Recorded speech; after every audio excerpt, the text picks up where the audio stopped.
What's up, guys? Philip Liebel here with Primitive Wilderness Survival, and today we're going to do something a little different. I'm going to show you kind of what my morning routine is on a daily basis.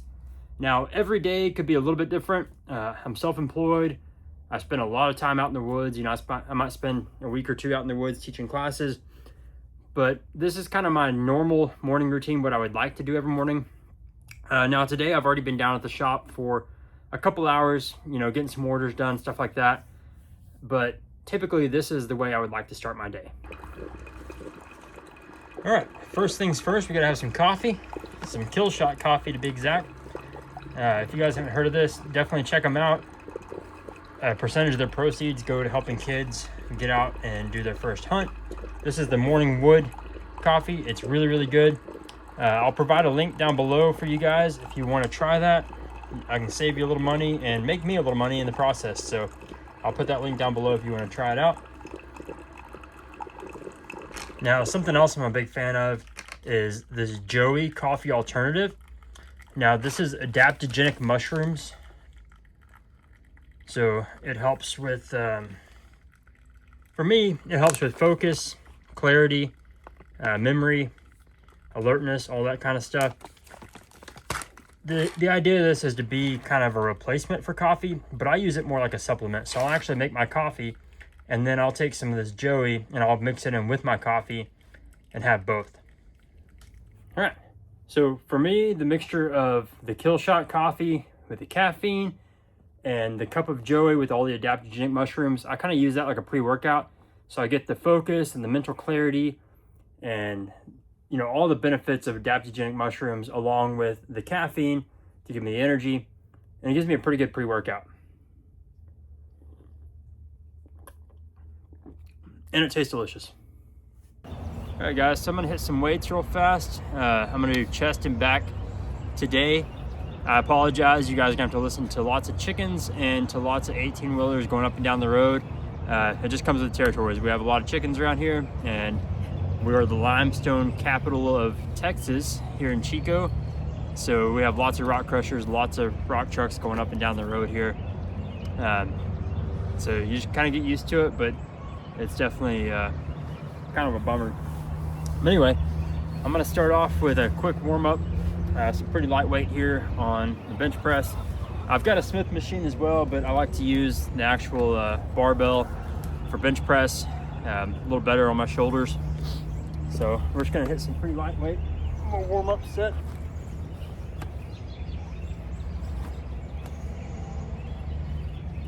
Adjust this bench.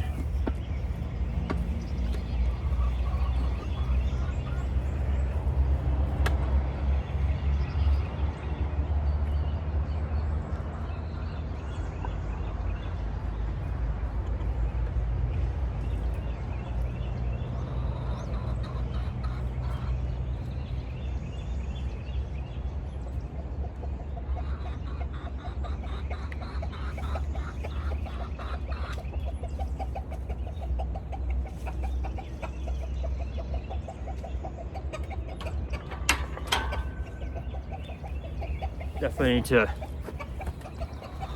adjust this.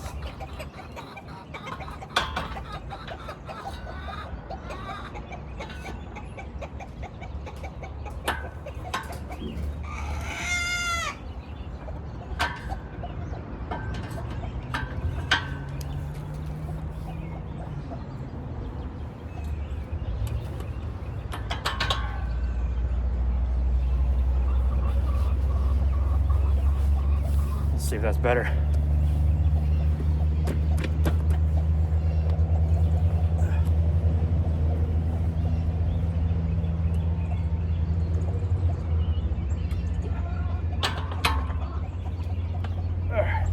That's where it's supposed to be. So I have pulleys on here that I use for other exercises, so I'm always moving this stuff around. I have to remember where I put it. All right, so after bench press, I'll do some wide grip pull-ups. I try to superset everything on chest and back day, well, on most days. So I'll do a push exercise like bench press, and then a pull exercise, work my back, and I'll do one, then the other, and then I'll take a quick break and repeat it all over again.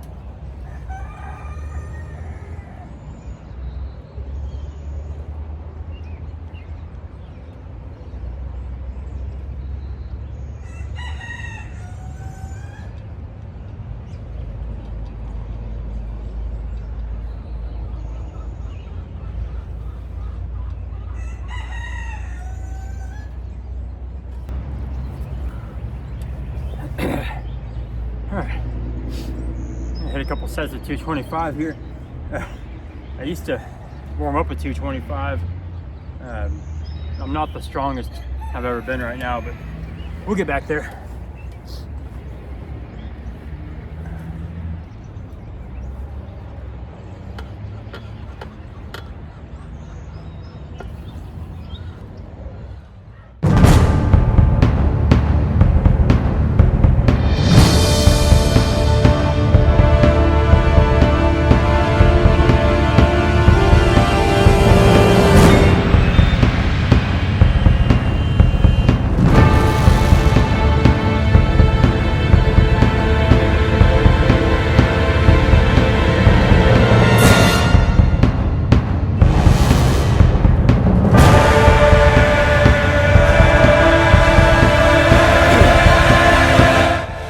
So next I'm going to superset incline dumbbell press with some sort of rowing exercise.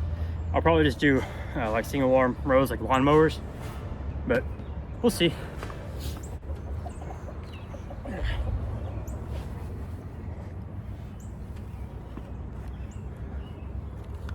I'll be using these super dirty Bowflex dumbbells.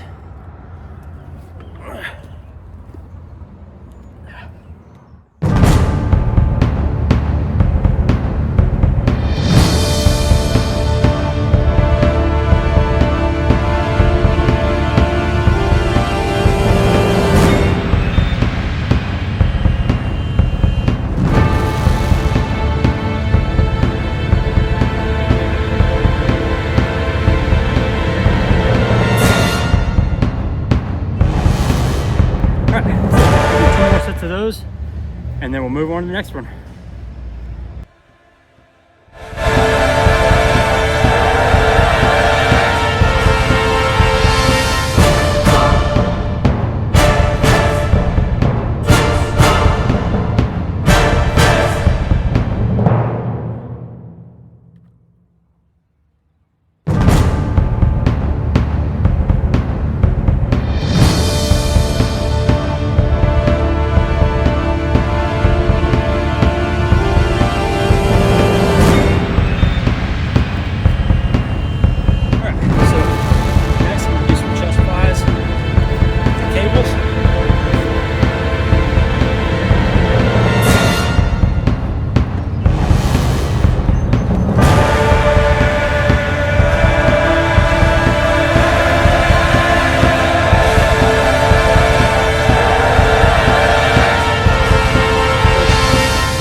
Up with some close grip pull-ups, I guess hammer grip, I don't know what you call it.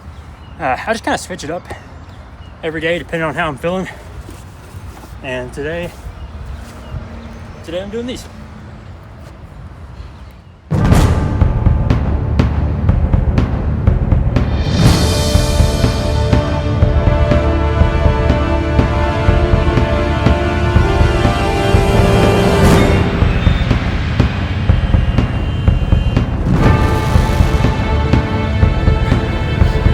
Same thing, I'm just going to do 3 sets of that.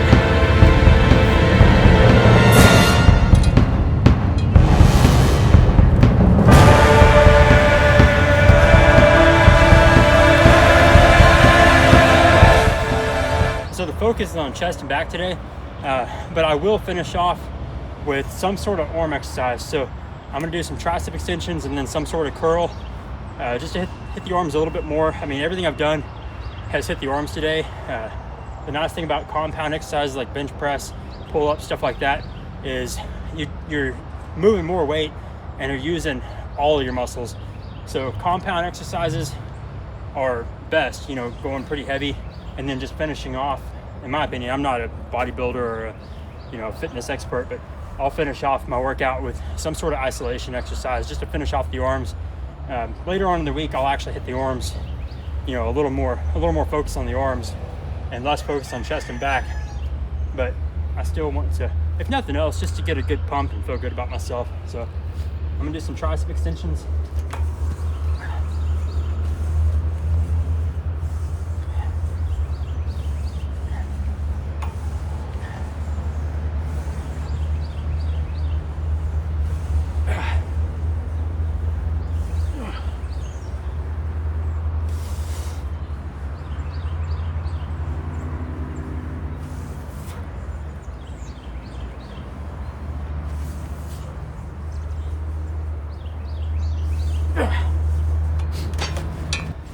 and then I'll superset that with some sort of curl.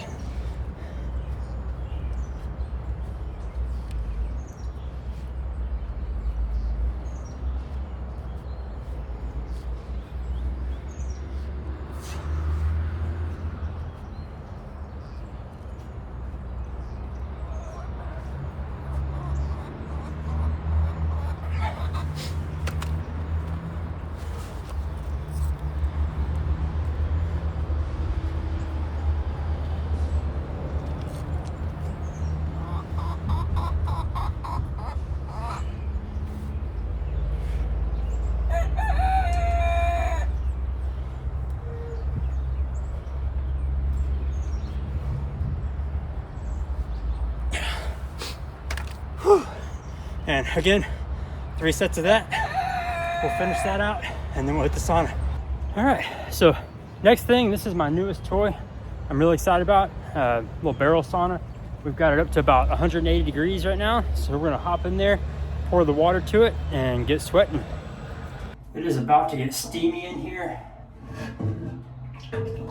This camera's gonna get all fogged up, which is fine because I want to listen to some music anyway, so I'm gonna end up shutting this thing off in just a second.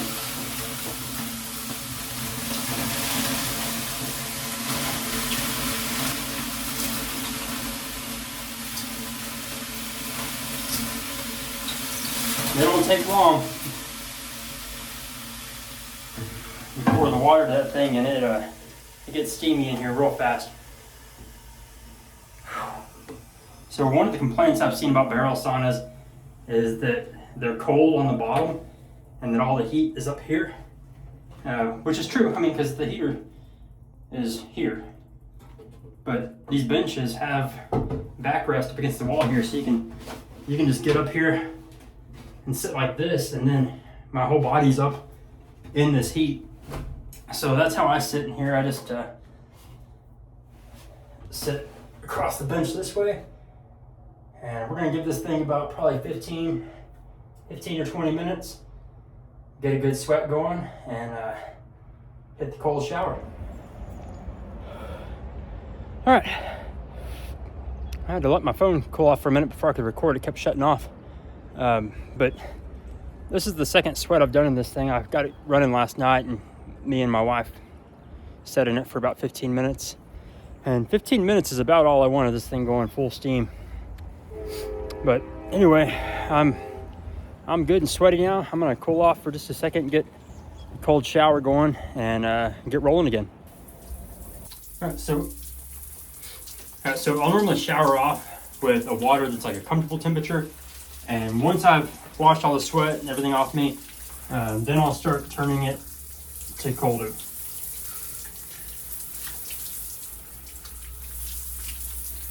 Whew.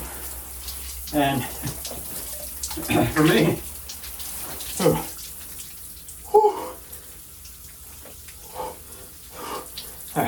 yeah, I had to catch my breath.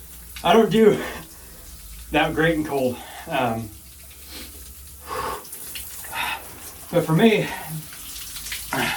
the benefits of this, there's really no benefits as far as like muscle growth, bodybuilding and that kind of stuff, which I'm not a bodybuilder. I don't care to get like incredibly buff or anything like that. I want to be, somewhat in shape. I want to be fit. I want to be capable of doing everything I need to do. But the big benefits of this for me are mental. For one, finding something that's really uncomfortable that I don't want to do and making myself do it anyway and getting through that kind of sets the tone for the rest of the day. I've already done something really difficult and I know I can do it. I can get through that. So it helps me kind of conquer those hurdles, jump those hurdles. But the other thing, the physical side of it, is that you get a large dopamine boost that lasts for hours. So it makes you feel really, really good after you do a cold shower or a cold plunge. After you are done with that, then you feel like you can run up a mountain or like go run a marathon. Like you feel really good. But the way I do this normally, and again, I don't do that well in cold, but I kind of ease into it, and then I'll just kind of rotate around until I can catch my breath. And then I'll continue to rotate around and let the cold water hit every side of me until I can sit here and breathe comfortably. So I'm gonna sit in this. This sucks at first, but I'm gonna sit in this until it doesn't really suck anymore. And once I can sit in here and not sound like I'm about to cry, again, like I said, I don't do very well in cold. I can't even talk. My buddy Dustin that owns Wazoo, he's got a cold plunge, and he sets that thing at 34 degrees, and it's tough, man. I squeal like a little girl. I cannot take the cold like those guys can, but I'll make it uncomfortable, and I'll just sit here until it's no longer uncomfortable. So the big thing, again, is that mental hurdle of sitting in the uncomfortable situation until you realize it's not that bad and your body acclimates. So I'll just sit here and I'll just rotate around and let this cold water hit every part of my body until I'm not hyperventilating and I don't feel like I'm going to pass out anymore. And then after I got to that situation, to that point, I'll sit with it a little bit longer until it's really not bad at all. And if I'm comfortable with it at that point, if the water will go colder, I'll go colder. And I'll sit with it at that point until I'm, not squilling. And once it's not bothering me at all anymore, and I've been in here for several minutes and I'm fine, I can breathe fine, I'll call it good and I'll get out. But again, the dopamine rush, I shouldn't say rush, the dopamine dump that you get the last several hours is a physical aspect of it. There's a lot of studies on this. Suzanne or Susanna Soberg, I follow her on Instagram. She does a lot of studies. Obviously, Wim Hof is a big one. But for me, just the mental aspect of conquering something that really sucks, because I hate the cold. I don't hate the cold, but I hate cold water exposure, cold plunges. So just forcing myself to go through something that I don't want to do and come out on the other side makes me feel mentally like a beast.